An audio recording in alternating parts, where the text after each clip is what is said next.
नमस्कार, जय हिंद। स्वागत है आपको यूपीएससी पर। इस वीडियो में हम बात करेंगे हाल ही में केंद्र सरकार के द्वारा खारिज किए गए पाइका विद्रोह के बारे में। पाइका विद्रोह को प्रथम स्वतंत्रता संग्राम मानने से केंद्र सरकार ने मना कर दिया। क्या है पाइका विद्रोह, उसके पीछे की कहानी क्या है, क्यों उड़ीसा सरकार केंद्र सरकार से मांग कर रही थी कि पाइका विद्रोह को प्रथम स्वतंत्रता संग्राम माना जाए, जबकि हम भारत का प्रथम स्वतंत्रता संग्राम किसको मानते हैं, 1857 के विद्रोह को मानते हैं। तो क्या है उसके पीछे का पूरा रीजन समझेंगे। पाइका विद्रोह बहुत इंपॉर्टेंट हो जाएगा परीक्षा के दृष्टिकोण से, क्योंकि लगातार 3 साल से चर्चा का विषय है। पहली बार चर्चा में तब आया जब उड़ीसा सरकार ने मांग किया केंद्र सरकार से कि पाइका विद्रोह को प्रथम स्वतंत्रता संग्राम से घोषित किया जाए। उसके बाद में एक स्टेप केंद्र सरकार ने भी उठाया। 2018 में पाइका विद्रोह के नाम से सिक्के और डाक टिकट जारी किए, और उसके बाद में जो संस्थाएं इतिहास के बारे में जानकारी रखती, जो रिसर्च करती हैं, उनसे केंद्र सरकार ने चर्चा किया कि क्या पाइका विद्रोह को प्रथम स्वतंत्रता संग्राम घोषित किया जा सकता है। तो यानी कि डेवलपमेंट काफ़ी उसके बारे में हुई, और फाइनली एक डिसीजन लिया केंद्र सरकार ने कि उसे प्रथम स्वतंत्रता संग्राम नहीं कहा जा सकता है। और ये जो डिसीजन आया दिसंबर के महीने में आया, इसलिए वो करंट का विषय है, और पाइका विद्रोह आपका इतिहास का विषय है। तो करंट और इतिहास दोनों को मिला करके ही सवाल आपकी परीक्षाओं में पूछे जाते हैं। तो इस वीडियो में हम समझेंगे पाइका विद्रोह को। पाइका विद्रोह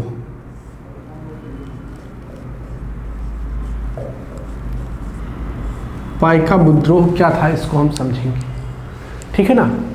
पाइका विद्रोह पे जो पाइका शब्द है, इसका मतलब क्या हुआ?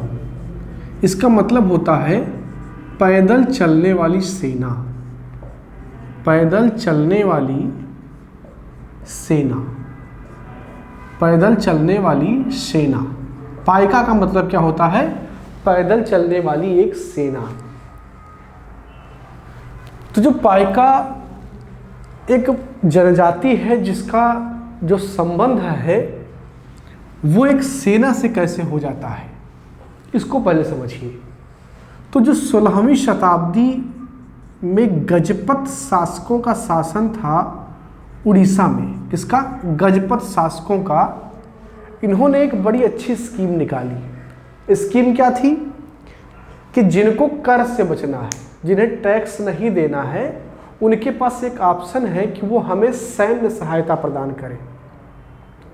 इसको ऐसे समझिए कि जैसे नरेंद्र मोदी जी देश के प्रधानमंत्री हैं और उस समय के हिसाब से देश के राजा, वो एक नियम बनाए कि जिन लोगों को आयकर नहीं देना है, जिन लोगों को टैक्स नहीं देना है, वो आए और जब जरूरत पड़े तब सेना में ड्यूटी दें।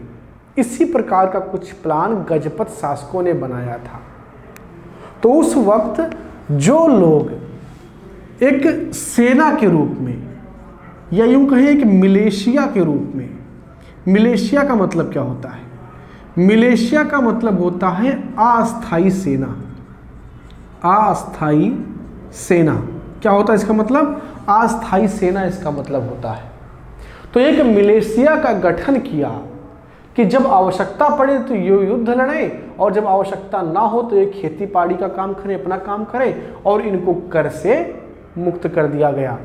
तो वही जो एक ग्रुप, एक समूह मिलिशिया का तैयार किया, वही कहलाए पाइका। कौन? पाइका। और पाइका का मतलब कि पैदल चलने वाली एक सेना।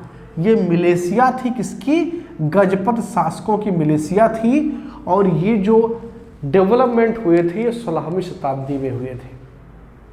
उसके बाद में भारत का दुर्भाग्य, अंग्रेज भारत में पहुंचते हैं, और जैसे जैसे वो भारत में अपना विस्तार करते जाते हैं, वो लोगों का दमन करना प्रारंभ कर देते हैं।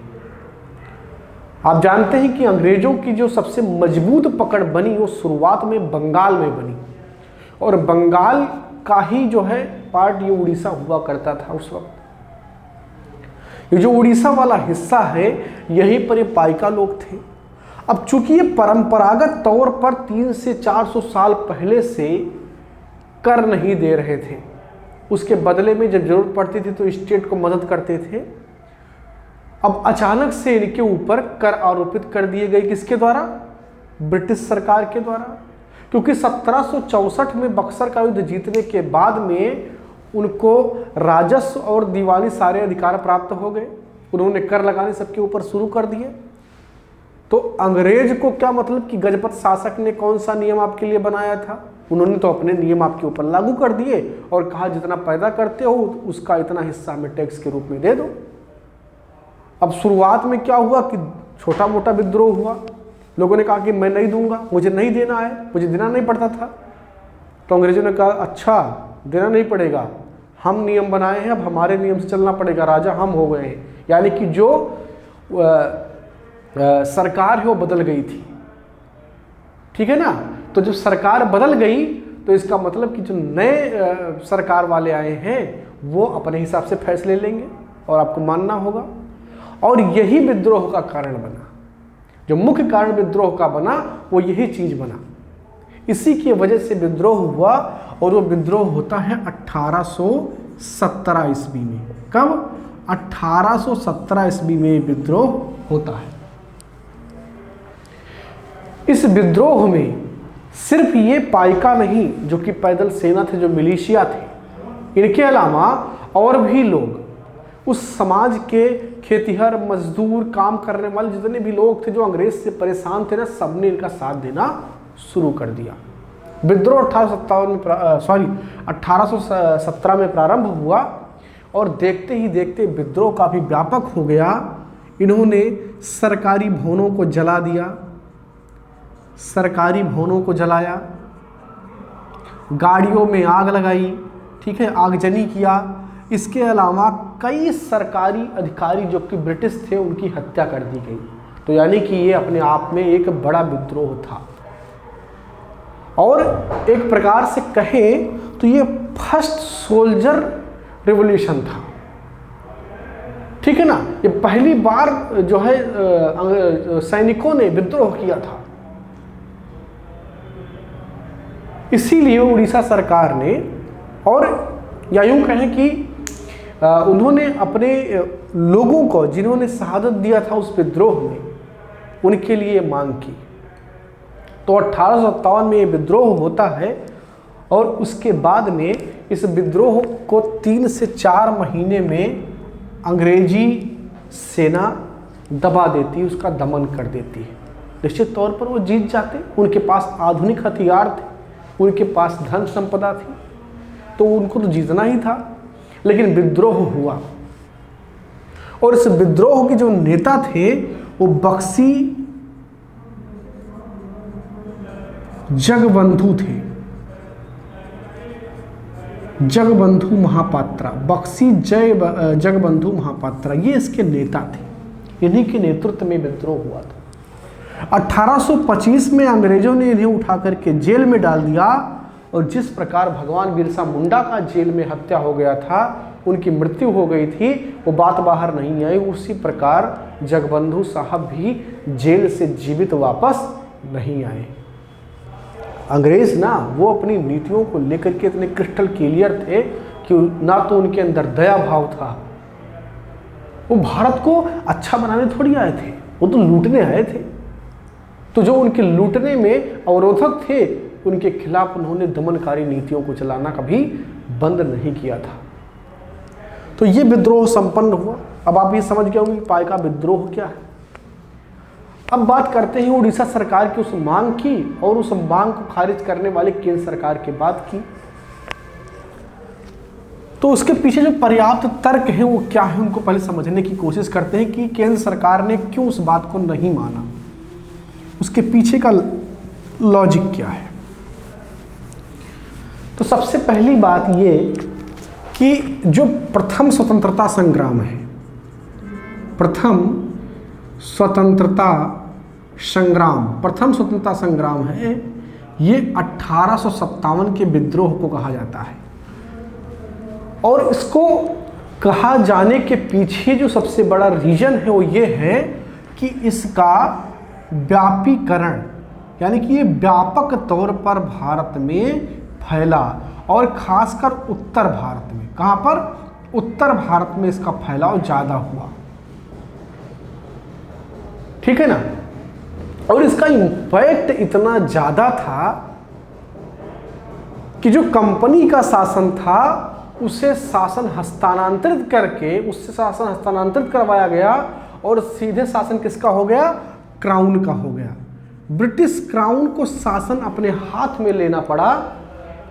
अब आप कल्पना कर सकते हैं कि कितना बड़ा वो रिविलियन था, कितना बड़ा विद्रोह था।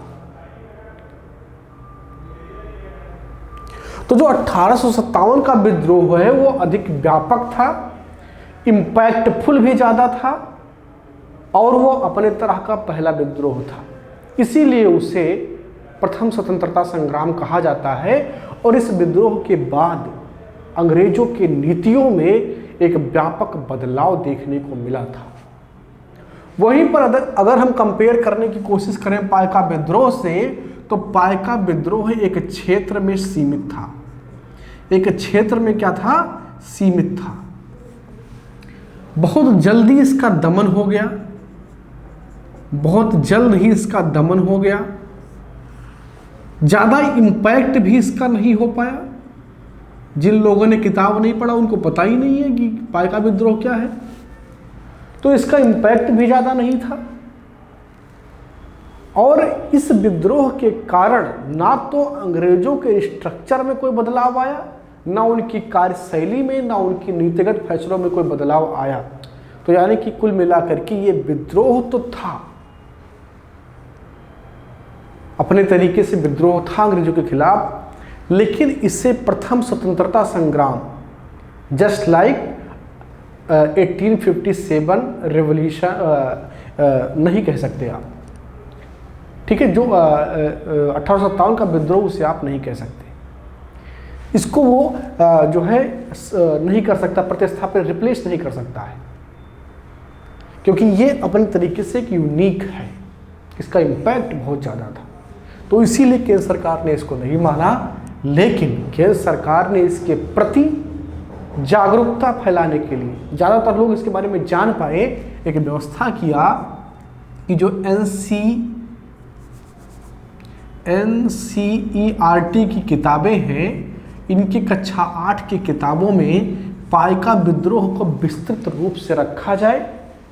देश का बच्चा बच्चा जाने कि उड़ीसा में एक ऐसा संघर्ष हुआ था जिसने अंग्रेजों को परेशान किया था, इसलिए उसको किताब में सम्मिलित किया गया और उसे प्रथम भारतीय स्वतंत्रता संग्राम मानने से केंद्र सरकार ने इनकार कर दिया।